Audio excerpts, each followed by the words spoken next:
ஜாதகத்தை வச்சு மறுபிறவி முற்பிறவியை வந்து துல்லியமா கணிக்க முடியுமா? இப்போ ஒரு குழந்தை பிறக்கிறாங்க அப்படின்னா இதுக்கு முன்னாடி அந்த உயிர் எப்போ மரணிச்சிருக்கும், இதுக்கு முன்னாடி உண்மையிலே பிறந்து இருந்துச்சா இப்படின்ற விஷயத்த பாக்குறதுக்கான ஒரு கணித முறை அப்படி பாப்பீங்களா? இருக்கு, ஒரு கணித முறை இருக்கு.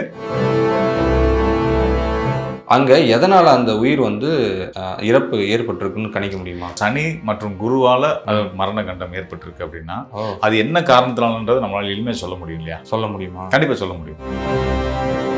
ஆயுள கணிக்கிறதுக்குன்னு பல கணக்குகள் இருக்கு. அதன்படி போட்டோம்னா ஒருத்தரோட ஆயுள கணிக்க முடியும். துல்லியமா இந்த இந்த நாள் இந்த நேரத்துல இந்த உயிர் பிரியும் இந்த உடம்பை விட்டு அப்படின்னு தெரியும். இந்த பிறவி கடலை நீந்திட்டே தான் இருக்கும். நீந்தி வெளியே வரணும், கடலை தாண்டி வெளியே வரணும் தான் இறைவன் வந்து நமக்கு திரும்ப திரும்ப வாய்ப்பு கொடுத்துக்கிட்டே இருக்காரு. நம்ம அந்த கடலை நீந்துறதுக்கான படகு தான் இந்த உடம்பு. உண்மையா கேது 12ல இருந்தா அந்த ஜாதகருக்கு மறுபிறவி கிடையாது. நம்ம செய்யக்கூடிய ஒவ்வொரு வினைக்கும் எதிர்வினை நிச்சயமா உண்டு. அப்ப இந்த பிறவியில செஞ்சு நம்ம வினைகளுக்கு எதிர்வினை நம்ம அனுபவிக்கணும் இல்லையா? அதுக்கு திரும்ப நம்ம பிறவி எடுத்து ஆகணும். இப்போ இப்படி ஒன்றுக்கு ஒன்று பெட்டர் ஆகிட்டே தான் வருவாங்க. அடுத்தடுத்த ஜென்ரேஷனில் வந்து அதாவது ஆத்ம பலத்தோட ஞானமும் கூடி அடுத்த பிறகு இதை விட சிறப்பாக தான் இருக்கும். ஒருத்தர் வந்து இப்படி இருக்கார், கருப்பாக இருக்கார், சிவப்பாக இருக்கார், அப்படி இருக்கார், இப்படி இருக்கார் அப்படின்னா இதெல்லாம் வந்து அவங்க செய்த கர்மாவின் அடிப்படையில் தான் அவங்களோட தோற்றமே அமையுது. எண்ணங்களை எந்த அளவுக்கு நான் நேர்மறையாக நல்ல விதமாக வச்சுக்கிறோமோ அந்த அளவுக்கு உடலும் ஆரோக்கியமாக இருக்கும். எண்ணங்களுக்கு இவ்வளோ பவர் இருக்கா அப்படின்னா நிச்சயமாக இருக்குது. எப்படி அப்படின்னா ஒவ்வொரு எண்ணங்களுக்கும்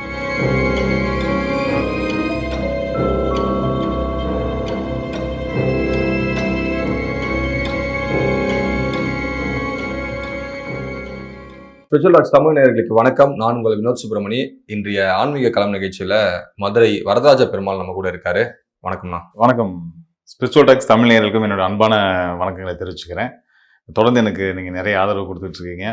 ஸோ அதுக்கான நன்றியை நான் தெரிவிச்சுக்கிறேன். ஆனால் இப்போ ஒருவருடைய ஜாதகத்தை வச்சு அதை மறுபிறவி முற்பிறவியை வந்து துல்லியமாக கணிக்க முடியுமா? நல்ல கேள்வி. ஆக்சுவலாக வந்து என்ன விஷயம்னா இது பெரும்பாலும் வந்து ஆதாரப்பூர்வமாக யாருனாலையும் சொல்ல முடியாத ஒரு விஷயம் இல்லையா? ஆனால் ஜோதிட சாஸ்திரத்தில் இதுக்கு வந்து ஒரு ஃபார்முலா இருக்குது, கணக்கு இருக்குது. எப்படி ஒரு குழந்தை பிறந்தா பிறந்த நேரத்தையும் அந்த இதையும் வச்சு நம்ம வந்து ஒரு ஜாதகம் இந்த அவங்களுடைய ஜனன ஜாதகம் எழுதுகிறோம். அது போல் இப்போ ஒரு குழந்தை பிறக்கிறாங்க அப்படின்னா இதுக்கு முன்னாடி அந்த உயிர் எப்போ மரணிச்சிருக்கும், இதுக்கு முன்னாடி உண்மையிலே பிறந்து இருந்துச்சா இப்படின்ற விஷயத்த பாக்குறதுக்கான ஒரு கணித முறை பாப்பீங்களா? இருக்கு, ஒரு கணித முறை இருக்கு. ஆனா நம்ம அதை வந்து பிரபலப்படுத்திக்கிறது இல்லை. ரொம்ப தெரிஞ்சுக்கணும்னு ஆர்வம் இருக்கக்கூடிய என்னோட நண்பர்களுக்கு என்னை பற்றி தெரியும் இல்லையா, அவங்க கேட்பாங்க எனக்கு இதான் பார்த்து சொல்லுங்க. ஓகே, அதுக்கு ஒரு தனி மைண்ட் செட் வேணும். அந்த மைண்ட் செட்டை வந்து உட்காந்தா தான் அந்த கணக்கை என்னால் போட முடியும். போட்டு நம்ம அந்த கணக்குப்படி பார்க்கும்போது வந்து தெரியும். நான் இது வரைக்கும் வந்து ஒரு அதிகபட்சம் கிட்டத்தட்ட நான் 20 வருஷம் அந்த ஜோதிட சேவையில் இருக்கோம். இதுல வந்து ஒரு 4 பேத்துக்கு நான் சொல்லியிருக்கேன். நானே இது வந்து பெருசாக வளம் நீங்கள் கேட்டனால தான் சொல்கிறேன். பெருசாக அந்த விஷயத்த நான் இது பண்ணிக்கிறது இல்லை. ஏன்னா அந்த கணக்கு எடுத்து இந்த ஃபார்முலா எடுத்து இந்த இந்த நேரம் இந்த நேர புள்ளியில் இந்த இடத்துல ஒரு குழந்தை பிறந்திருக்கு அப்படின்னா இதுக்கு முன்னாடி அது எப்போ பிறந்திருக்கணும் இல்லை அது மரணிச்சிருக்கணும் அப்படின்ற ஒரு விஷயத்த நம்ம எடுக்கிறதுக்கான ஒரு கணித முறை உண்டு. எல்லாமே சித்தநாதர்கள் கொடுத்த ஞானத்தின் அடிப்படையில் செய்யக்கூடிய கணிதம் தான். இதில் எதனால எப்படி நம்ம அதை ஊர்ஜிதமாக சொல்கிறோம் அப்படின்னு கேட்டிங்க அப்படின்னா இப்போ நம்ம ஒரு பிறக்கிறோம் இல்லையா, ஒவ்வொருத்தவங்க ஒரு நட்சத்திரத்துல பிறப்பாங்க, தசாபுத்தியில பிறப்பாங்க. உதாரணத்துக்கு வந்து ஒருத்தர் ராகு திசையில பிறக்கிறாரு அப்படின்னா ராகு திசை மொத்தம் 18 வருஷம். முழுமையா 18 வருஷத்தை பிறந்து யாரும் அனுபவிக்க போறது கிடையாது. கர்ப்ப செல் போக இருப்பு அப்படின்னு சொல்லி நம்ம ஜாதகத்துல கணிக்கிறோம் இல்லையா? ஆமா, இருப்பு. கர்ப்ப செல் போக அப்படின்னா அது கர்ப்பத்துல மட்டும் இல்ல, கர்ப்பத்துல மட்டும் எப்படி 18 வருஷம் போகும்? நம்ம இருக்கிறதே 10 மாசம் தானே. சரி. அப்ப இந்த ஆத்மா வந்து இதுக்கு முன்னாடி பிறவியில அந்த ராகு திசையில எவ்வளவு காலத்தை கழிச்சிருக்கு அப்படின்றத பொறுத்துதான் மிச்சத்தை தான் நம்ம இந்த பூமியில வந்து அனுபவிக்க போறோம். ஓகே, இதுதான் கணிதம்.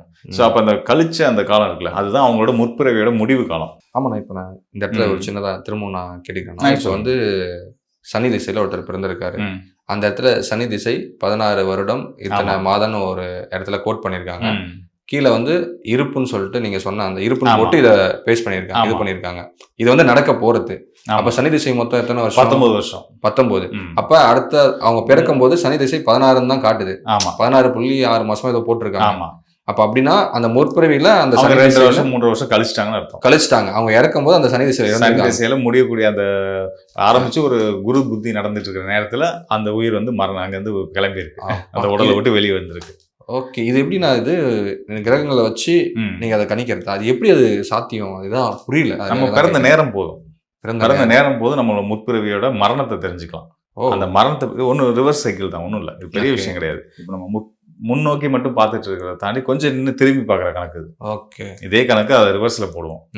ரிவர்ஸில் போடும்போது நம்ம ஜாதகம் கணிக்கிறதுக்கு ஒருத்தர் வந்து எத்தனை வருஷம் பூமியில் ஜனன காலம், அதாவது தசா புத்தி தரப்பு ஜனன திசையை வந்து அனுபவிக்க போகிறாங்க, அதுக்கு அடுத்ததாக என்னென்ன இந்த விஷயங்கள் அனுபவிக்க போகிறாங்க அப்படின்ற ஒரு கணக்கு இருக்கு இல்லையா? ஓகே. ஸோ இதெல்லாம் பார்க்குற மாதிரி தான் வந்து நம்ம இதுக்கு முன்னாடி எப்போ நம்ம வந்து இந்த உயிர் வந்து அந்த திசையிலேருந்து வெளியே வந்துச்சு அப்படின்றத நம்ம ஈஸியாக தெரிஞ்சுப்போம். இப்போ அது வந்து 19 வருஷத்துல சனி திசை 19 வருஷத்துல பூமியில வந்து நீங்க சொன்ன மாதிரி ஒரு 14 வருஷம் இருந்திருக்குன்னா, அப்போ 3 வருஷம், அதாவது முற்பிறவியில சனி ஆரம்பிச்சு 3ஆவது வருஷத்துல அந்த உயிர் போயிருக்கு. ஓகே. இது எளிமையான கணக்கு. ஸோ இந்த கணக்கை அடிப்படையாக வச்சு தான் வந்து நம்ம வந்து அவங்களோட ரிவர்ஸ்லேயே போவோம். அந்த டைம்ல ரிவர்ஸ்ல போவோம். ரிவர்ஸில் போனோம்னா அது எப்போ பிறந்திருக்கும் அப்படின்றத தெரிஞ்சுக்க முடியும். இப்போ சனி திசையில் ஒரு குழந்தை பிறந்து நீங்கள் சொன்ன மாதிரி 14 வருஷம் இருக்குது அப்படின்னா, இதோட லைஃப் ஸ்பேன் இருக்குல்ல, ஆமாம், அதாவது ஆயுள் காலம், அதுக்கப்புறம் வர ஆயுள் காலத்தை நம்ம எப்படி, இதுக்கான ஒரு கணிதம் இருக்கு. ஓகே. அது எல்லா ஜோதிடர்களுக்கும் தெரிஞ்சது தான், மக்களுக்கும் ஒரு சிலருக்கு தெரியும் தான் வச்சுக்கோங்களேன். ஓகே. ஓகேண்ணா, இப்போ நீங்கள் அந்த உயிர் வந்து இந்த மாதிரி கணிக்கலான்னு சொல்லிட்டீங்க. அந்த இதில் வந்துட்டு ஒரு 3 வருஷம் இருந்திருக்கு சனி திசையில், அடுத்தது ஒரு எக்ஸாம்பிளுக்கு 16 வருஷம் இங்கே பிறப்பு எடுக்குது அப்படின்ற மாதிரி சொல்லிட்டீங்க. இப்போ அந்த எக்ஸாக்டா அந்த உயிர் பிரிஞ்சதெல்லாம் சனி திசையில சொன்னீங்கல்ல, அங்க எதனால அந்த உயிர் வந்து இறப்பு ஏற்பட்டிருக்குன்னு கணிக்க முடியுமா? கண்டிப்பா. ஓகே. அதாவது இப்போ அதான் ரொம்ப சிம்பிள், ரொம்ப பெரிய வித்தை ஒன்றும் இல்லை. ஓகே. யாருனாலும் செய்ய முடியாத விஷயம் கிடையாது. சரி. என்னன்னா கேட்டீங்கன்னா, இப்போ ஒருத்தருடைய ஜாதகத்துல அவரோட மாரகாதிபதி, அவருடைய பாதகாதிபதி, அவருக்கு வந்து வாதை செய்யக்கூடிய கிரகங்கள், ஓகே, இதெல்லாம் தெரிஞ்சு அதோட நேரம் வந்து எப்போ வருதோ அப்போ ஒரு உயிருக்கு வந்து கண்ட காலம் நம்ம சொல்லுவோம். ஒரு உயிருக்கான கண்டங்கள் எப்போ ஏற்படும் அப்படின்னா, என்னென்ன வயசுல ஏற்படும், உச்சபட்ச கண்டம் எப்போ அப்படின்றத மரணம்னு வச்சுக்கோங்க. சரி. ஸோ அந்த காலத்தை நம்ம ப்ரிடிக்ட் பண்றோம்ல. அப்போ சனி மற்றும் குருவால ஒரு உயிருக்கான வாதை வந்திருக்கு அப்படின்னா, அது மரண கண்டம் ஏற்பட்டிருக்கு அப்படின்னா, அது என்ன காரணத்தினாலன்றது நம்மளால எளிமையாக சொல்ல முடியும் இல்லையா? சொல்ல முடியுமா? கண்டிப்பா சொல்ல முடியும். ஓகே. அதான் அதுக்குள்ள நம்ம அங்க நின்றது இல்லை, மரணத்தோட தேதியை மட்டும் கண்டுபிடிச்சு விட்டுறது இல்லை. ஓகே. அங்கிருந்து டிராவல் ஆகி அது இங்க மரணிச்சிருக்குன்னா அது எங்க துவங்கி இருக்குன்றதை பார்ப்போம். திரும்ப அதனுடைய பிறப்பு. ஆமா, அங்க வரைக்கும் போய் அப்பதான் நம்ம அது ஏன் சனி தேச குரு புத்தியில உயிர் பிரிஞ்சது நம்ம தெரிஞ்சுக்க முடியும். அப்பா, நீங்க சொல்றது வந்து முன்னாடி இருந்த முற்பிறப்புடைய பிறப்பு வரைக்கும் போவீங்க. பிறப்பு வரைக்கும் போறோம். பிறப்புல இருந்து திரும்ப இறப்பு வரைக்கும் போய் கால்குலேட் பண்ணி அடுத்தது இந்த பிறவில வந்து திரும்ப தொடங்குறது வரைக்கும் கால்குலேட் பண்றீங்க. இந்த பிறவியோட துவக்கம் இருக்கு இல்லையா, இதை வச்சு கண்டுபிடிக்கிறது அந்த பிறவியோட மரண காலம்.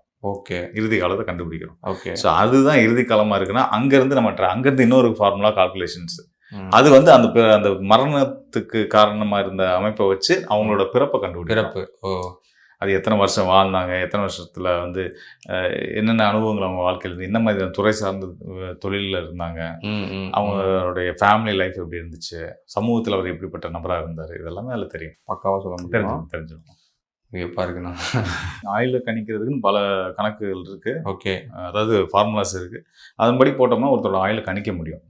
துல்லியமா இந்த இந்த நேரத்தில் இந்த உயிர் பிரியும் இந்த உடம்பை விட்டு அப்படின்னு தெரியும். ஒன்றும் இல்லை, இப்போ நம்ம ஒரு வேகத்தில் ஏறிடும். ஓகே. அது எந்த நம்ம எவ்வளோ வேகம் கொடுத்தோமோ அதுக்கேற்ற மாதிரியான தூரம் தான் பயணிக்கும், கண்டிப்பாக விழுகும். எந்த ஒரு ஆரம்பத்துக்கும் ஒரு முடிவுன்றது உண்டு. பிறப்புன்றது ஒரு ஆரம்பம். ஆமாம். அந்த ஆரம்பம் வந்து எதை வச்சு, நான் இங்கே ஒரு முக்கியமான விஷயத்தை சொல்ல விரும்புகிறேன்.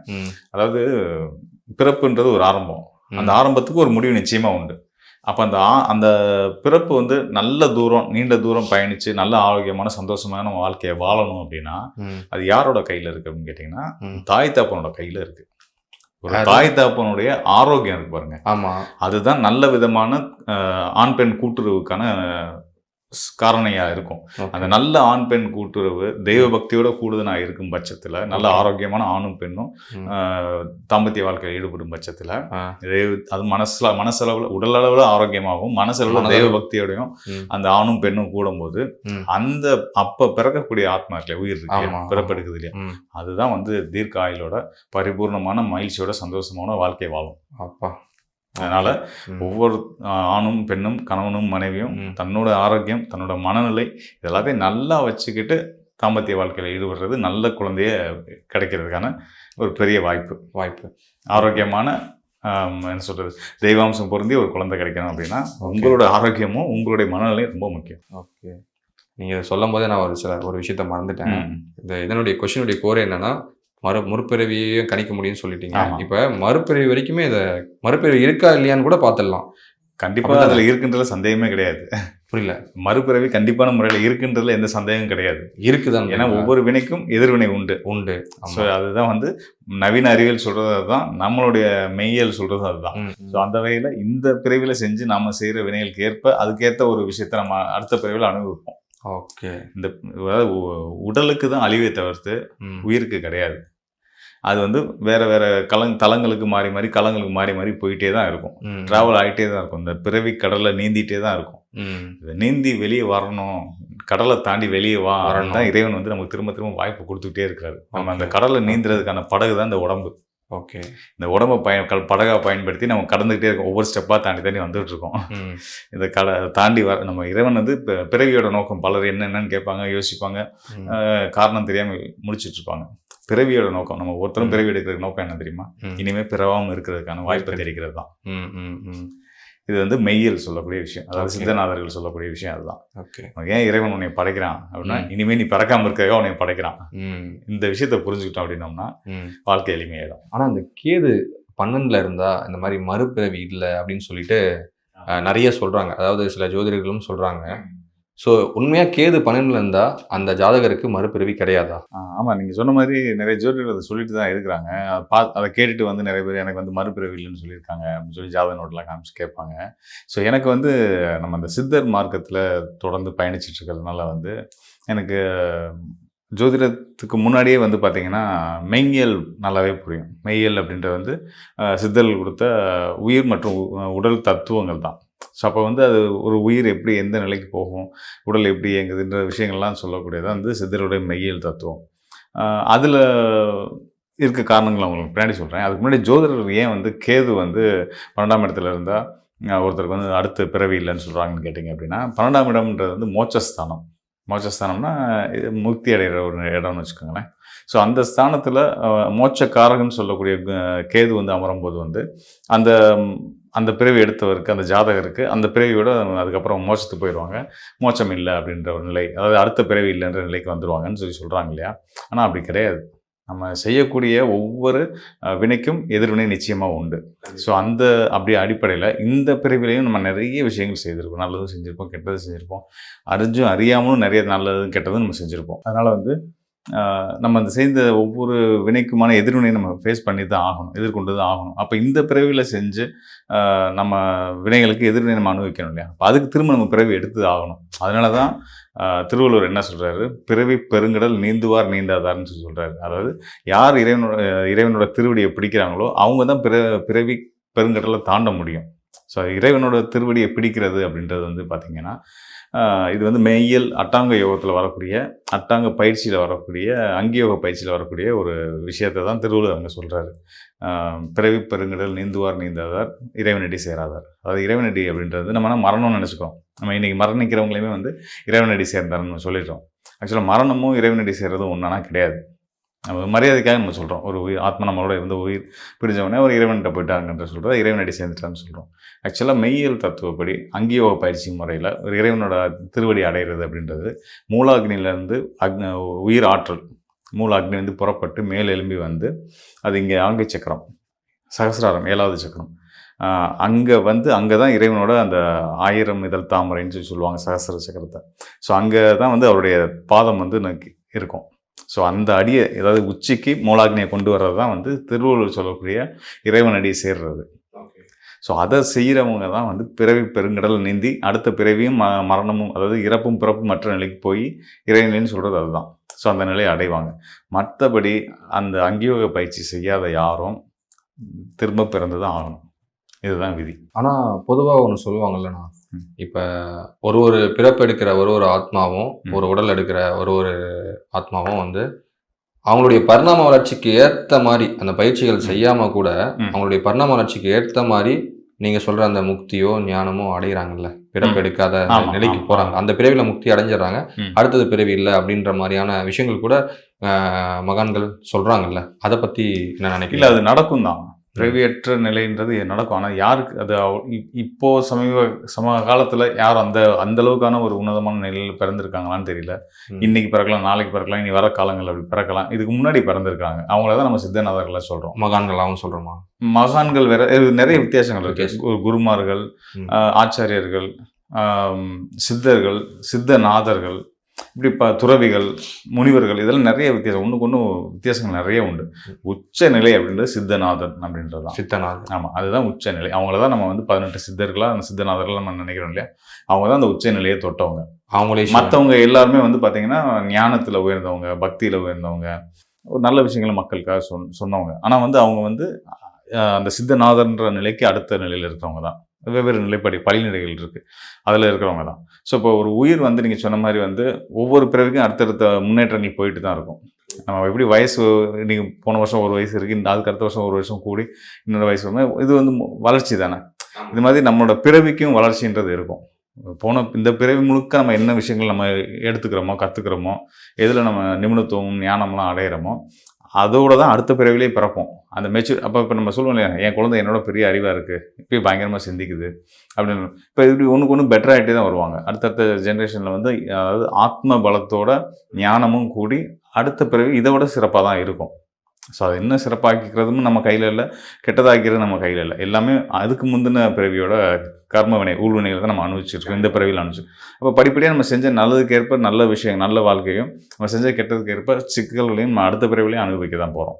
ஸோ இதெல்லாம் கடந்து வர்றது அப்படின்றதுக்கு தான் நமக்கு பிறவியை கொடுத்துக்கிட்டே இருக்கார் ஆண்டவன். அவர் இறைவன் வந்து நம்மளை படைக்கிறதே இனிமேல் நீ பிறவாமல் இருக்கணுன்றக்காக தான், நாம் பிறவாமல் இருக்கணுன்றக்காக தான் வாய்ப்பை கொடுத்துக்கிட்டே இருக்கார். நீ அதை கடந்து வா, தாண்டி வா, கடல் வந்து பிறவி கடலை கடந்து வா அப்படின்னு சொல்லி சொல்கிறார். ஸோ இதை திருமந்திரத்தில் ஒரு பாடலில் திருமூலர் சொல்லுவார்.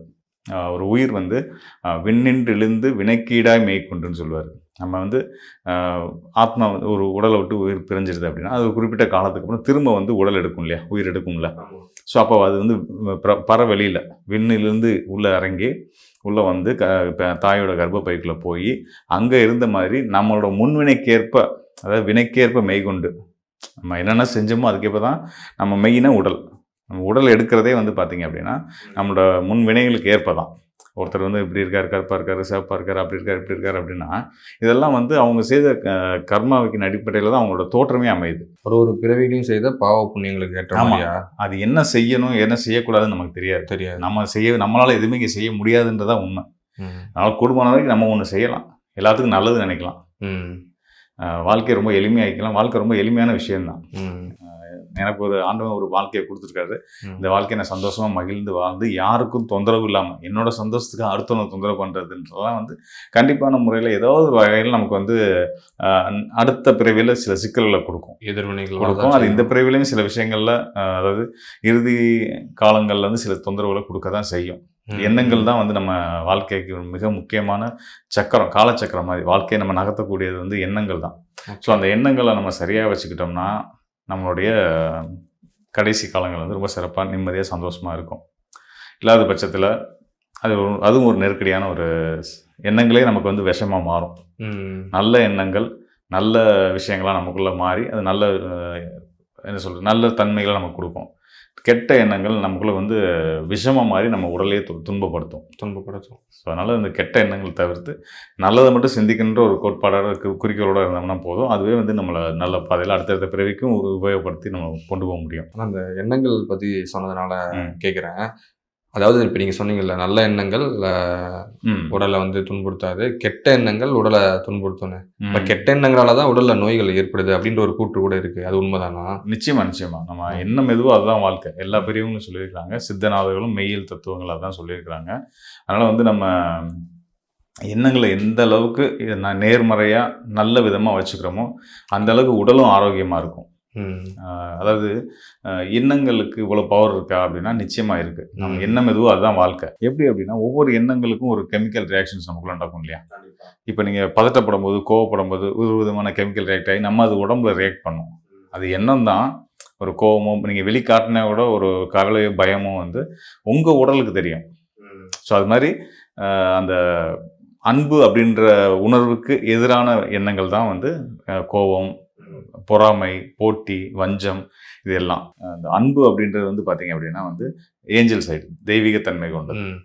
இதுக்கு எதிரான உணர்வுகள், அதாவது கோபம், வஞ்சம், போட்டி, பொறாமை, இதெல்லாம் வந்து பார்த்தீங்கன்னா டெவில் சைடு. நீங்கள் டெவில் சைடு போக போகிறீங்களா உங்கள் எண்ணங்களால், இல்லை ஏஞ்சல் சைடு வர போகிறீங்களா? ஓகே, இதுதான் வந்து நம்ம கேட்குற கேள்வி. நம்ம வந்து ஏஞ்சல் சைடு வர்றோம், அன்பு தான் எடுத்துக்கிறோம், அன்பை எடுத்துகிறதா நம்ம எடுத்துக்கிறோம், அன்பு, கருணை இதெல்லாம் எடுத்துக்கிறோம், லவ் இதெல்லாம் எடுத்துக்கிறோம் அப்படின்னா வாழ்க்கை இனிமையாக இருக்கும். எண்ணங்களும் அதுக்கேற்ற மாதிரி நல்ல கெமிக்கல்ஸ் நமக்குள்ளே ப்ரொடியூஸ் பண்ணி உடம்பும் ஆரோக்கியமாக சந்தோஷமாக பூரிப்போடு இருக்கும்.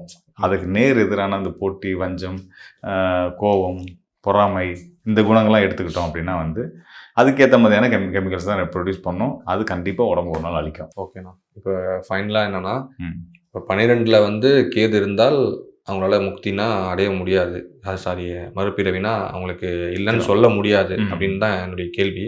அது கண்டிப்பாக முடியாதுன்றது கண்டிப்பாக கூட்டு. ஏன்னா இப்போ நம்ம வாழ்கிற வாழ்க்கைக்கு வினைக்கு இந்த செஞ்ச வினைக்கு எதிர்வினை நம்ம அனுபவிச்சு தானே ஆகணும். ஓகே, ஒரு வினைக்கும் எதிர்வினை உண்டு, கண்டிப்பாக எந்த மாற்றமும் கிடையாது. ஸோ அப்போ நம்ம 12 கேது ஞானக்காரன் இருக்கிறதுனா நமக்கு நல்ல ஒரு மோட்சம் இருக்குன்னு எடுத்துக்கலாம். அல்லது அதுவுமே வந்து கேது வந்து 12ஆம் இடத்துல இருந்து ஒரு சனியோட சாரமோ இல்லை ஒரு அசுபகிரகத்தோட சாரமோ வாங்கி உட்காந்துருச்சுன்னு வச்சுக்கோங்களேன். ஓகே, அதுவுமே கொஞ்சம் கடுமையான சிக்கல் ஏற்படுத்தக்கூடிய அமைப்பு தான். நம்ம வந்து டீட்டெயில் பண்ணாமல் எதுவுமே சொல்ல முடியாது. 12ல் கேது இருக்குது, லக்னத்துக்கு 12ஆம் இடத்துல கேது இருக்குன்ற ஒரு காரணத்துக்காக அடுத்த பிறவி இல்லைன்றது வந்து மனசு ஆறுதலுக்கு வேணால் எடுத்துக்கலாமே தவிர்த்து அது நிஜம் கிடையாது. ஆனால் அப்படின்னா கண்டிப்பாக அந்த 12ல் வந்து கேது இருந்தால் மோட்சம், அதாவது அவங்களுக்கு வந்து மறுபிறவி இல்லைன்னு சொல்கிறாங்கல்ல, அந்த கூற்று போய் தான் அப்படின்னு சொல்ல வரீங்களா? இல்லை, 12ல் கேது இருந்தால் மோட்சம்னு சொல்கிறாங்க. அது எல்லாத்துக்கும் நடந்துடாது. 12ஆம் இடம் மோட்சஸ்தானம் தான், அதில் சந்தேகம் இல்லை. கேது மோட்சக்காரகம் தான், அதில் சந்தேகம் கிடையாது. ஓகே, ஆனால் அப்படி ஒரு பிறப்பு அப்படி அமைஞ்சிட்டா எல்லாருமே அந்த நிலையை அடைவாங்கன்றது சொல்ல முடியாது. யார் அங்கியோக பயிற்சிக்குள்ள வந்து அட்டாங்க யோக பயிற்சியை மேற்கொள்றாங்க, அங்கியோக பயிற்சியை மேற்கொள்றாங்களோ, ஸோ அவங்களுக்கு தான் வந்து மோட்சம் இல்லாத நிலைக்கு அடைவாங்க. அது பிறவா இரவா நிலைக்கு போவாங்க. ஓகே, அட்டாங்க யோகன்றது எல்லாரும் தெரியும். யமம், நியமம், ஆசனம், பிராணாயாமம், பிரத்யாகாரம், தாரணை, தியானம், சமாதி. ஸோ அந்த 8 படிநிலையை கொண்ட அந்த பயிற்சி முறையை ஒருத்தர் பயிற்சி பண்ணி அதுலேயும் அவர் வந்து மெய்ஞானத்தில் உயர்ந்து நிற்கும் போது தான் வந்து அந்த நிலைக்கு வர மோட்சம், அதாவது பிறவியற்ற நிலைக்கு போக முடியும். போகணும்னு. ஓகே, மற்றபடி இங்கே பறக்கக்கூடிய பூமியில் வந்து இப்போ ஒரு மனிதர்கள் மட்டும் 700-800 கோடி எடுத்துக்கிட்டோம் அப்படின்னோம்னா இதில் சராசரியாக வந்து பார்த்தீங்கன்னா ஒரு 30% 40% வந்து கேது 12ல் இருக்கும். 40% அப்போ 40% வந்து முக்தி அடைஞ்சிடுறாங்க, இனி பிறக்க மாட்டாங்க நம்ம சொல்லிட முடியுமா? முடியாது, வாய்ப்பு இல்லை. ஸோ அப்போ வந்து இருக்கு. அப்போ எப்போ அது பிறவியை கடக்க முடியும் அப்படின்னா, பிறவியை கடக்கணும் அப்படின்னா வந்து நம்ம வந்து அட்டாங்க யோக பயிற்சியை செய்யணும், அங்கியோக பயிற்சி செய்யணும், மூலாக்னியை நம்ம மேலே எடுத்துகிட்டு வரணும், சாஸ்திராரத்தை கொண்டு வரணும். ஓகே, ஸோ இதெல்லாம் செய்யும்போது தான் வந்து நம்ம வந்து பிறவா நிலைக்கு போவோம், அதாவது இனி பிறவா இரவா நிலைக்கு போவோம். ஓகே, அப்பனா அதுக்கு தகுதியுடைய ஆத்மாக்கள் தான் வரும், ஒரு நல்ல ஆத்மாக்கள் தான் அதை தேடுவாங்க. நிச்சயமா. அந்த கேது வந்து ஒரு ஞானத்தை கொடுத்து அதை தேடுவாங்க. தேடல் மூலயமா நீங்க சொன்ன அந்த விஷயங்களை கத்துப்பாங்க. கண்டிப்பா அது மூலயமா இறைவனை சேருவாங்க. ஆமா, அப்படி ஒரு பிறப்பு நிச்சயமா பூமியில நடக்கும். நடக்கிறப்ப அந்த பிறப்பு தெய்வ பிறப்பா இருக்கும். அது பிறந்து அந்த நொடியிலேருந்து உலகம், அந்த கருவான அந்த நொடியிலேருந்தே உலகமே வந்து ஒரு உலகத்தில் இருக்க எல்லா மக்களோட மனசுலையும் அமைதியும் சாந்தமும் நிலவும். அதெல்லாம் கண்டிப்பா நடக்கும். அந்த மாற்றம் இப்போ வரைக்கும் நமக்கு அப்படி தெரியல. உலகத்தில் அப்படியெல்லாம் ஒரு பிறவி பிறந்திருக்கான்றது தெரியல. பிறக்கும் போது அது தெரியும். ஓகே, ஓகே, ரொம்ப நன்றிண்ணா. இது கண்டிப்பாக இது வந்து இந்த கேது பற்றிய அந்த சந்தேகங்களுக்கு 12ல் கேது பற்றிய சந்தேகங்களுக்கு விடை கிடைச்சிருக்கும் அப்படின்னு நான் நினைக்கிறேன். ரொம்ப நன்றி. நன்றி, சந்தோஷம்.